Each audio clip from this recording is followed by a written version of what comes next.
Guys, welcome back to the channel.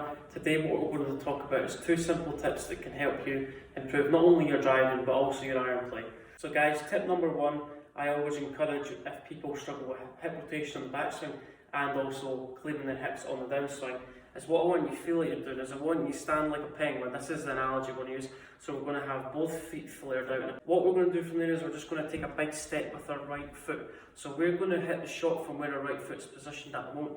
We see a lot of golfers who get in a position where they actually have a restricted hip turn in the backswing and in the downswing because both feet are quite square. So let's kind of open both feet up slightly, stand our heels together, drop your right foot back, and from that position we're going to try and hit the golf shot with our right foot in that position. We're going to try and hit the golf ball from where our right foot is in position where our right foot landed. First we get this left shoulder moving a little bit too low with their driver. What we're trying to do with the driver is we're trying to get the left shoulder a little bit higher than our right shoulder. If we stand a little bit wider, the tendency is we just get this right shoulder dropping down slightly. That's going to allow the left shoulder to sit up a little bit more tilted in the wrist position. That's going to allow us to hit up on the golf ball slightly.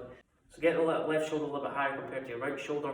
That's going to allow you to launch the ball up in the air a little bit more efficiently with your driver. So guys, now we're going to talk about tip 2, which is focused on iron play.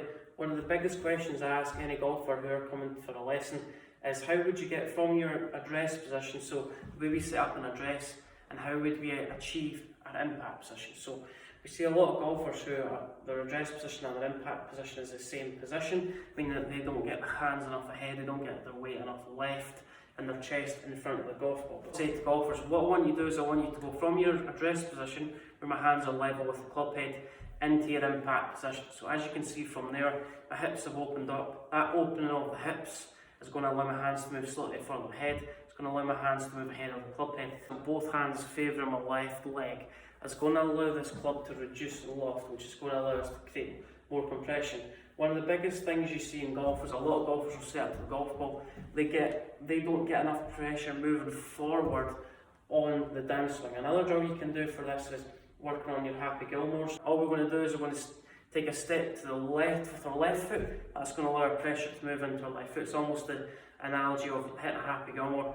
That's going to get our hands ahead of the golf club. It's going to allow us to create a little bit more compression. It's going to allow us to create a little bit of a divot after the golf ball. As opposed to if we go from an address position into an impact position, that's the impact position we see a lot of golfers.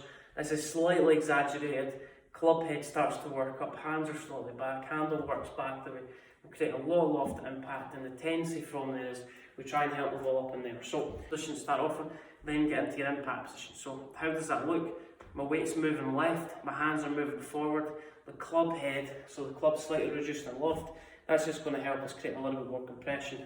And a drill you can focus on to achieve that is go from your address position into your impact position. So I'm creating that position, and then we're going to drag them up. So using that analogy, we're dragging them up again, dragging them up, and that's going to allow the club to remain low to the ground. It's going to prevent the club rising up too quickly, the leading edge, pointing too much towards the sky, and it's going to help you take a slight compressed divot after the golf ball. 2 drills, let me know how you got on with them. So driver, if you don't know how, watch where you should position your feet. If you struggle with limited hip rotation in both the right hip and left hip, on the backswing the right hip, obviously lead hip, on the downswing which is the left hip. Both heels together, both feet flared open.